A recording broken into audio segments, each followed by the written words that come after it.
బయటపడ్డాడు. జనసేన తెలుగుదేశం పార్టీ నాయకులు పూర్తి స్థాయిలో మంచి జోష్ మీద ఉన్నాం. 100% సక్సెస్ఫుల్ గా మా ప్రభుత్వం ఏర్పడిపోతోంది.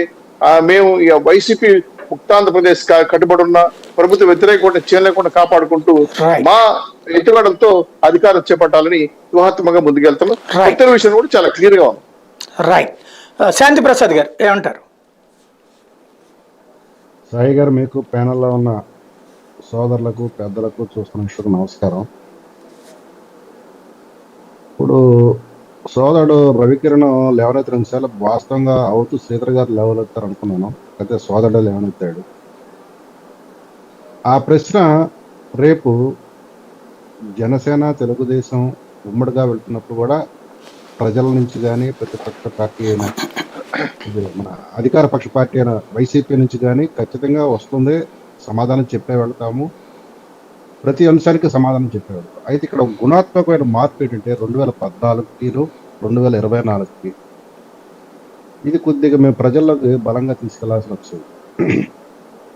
2014లో మేము అధికార పార్టీకి మేము కేవలం ఆ రోజు మద్దతు మాత్రం ఇచ్చాం తప్పితే ప్రభుత్వంలో మేము భాగస్వాములం కాదు, పాలసీ డెసిషన్లో మేము భాగస్వాములం కాదు. ఇది బట్టి గుర్తించాలి. ఆ రోజు ఉన్నది తెలుగుదేశము జనసేన ప్రభుత్వం, ఆ రోజు ఉన్నది తెలుగుదేశము భాజపా ప్రభుత్వం ఉన్నది.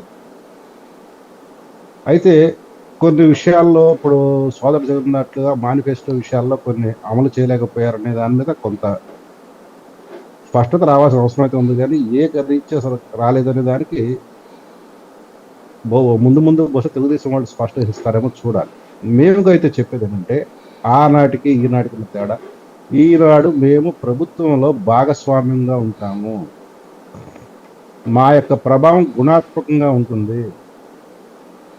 కాబట్టి మేము హామీలు ఇచ్చేటప్పుడే ప్రజలకు ఎన్నికల ముందు వెళ్ళటంలోనే చాలా జాగ్రత్తగా వెళ్తాము. మేము ఆర్థిక విషయాలను పరిశీలన చేసి సాధ్యాసాధ్యాలను గమనించే మేము వెళతాము. వాటిని అమలు చేసే విధంగా మేము వెళతాము. ఇది మాత్రం స్పష్టంగా చెప్పగలం.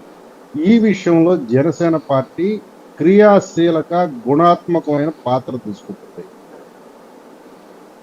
2014కి 2024 ఉన్న తేడా ఇది. ఇకపోతే నిన్న యువగళం ముగింపు సభ అనుకున్నట్లుగానే భారీ ఎత్తున జరిగింది, విజయవంతంగా జరిగింది. నేతల ప్రసంగాలు ప్రజలకి భరోసా ఇచ్చేలాగా భవిష్యత్తుకి హామీ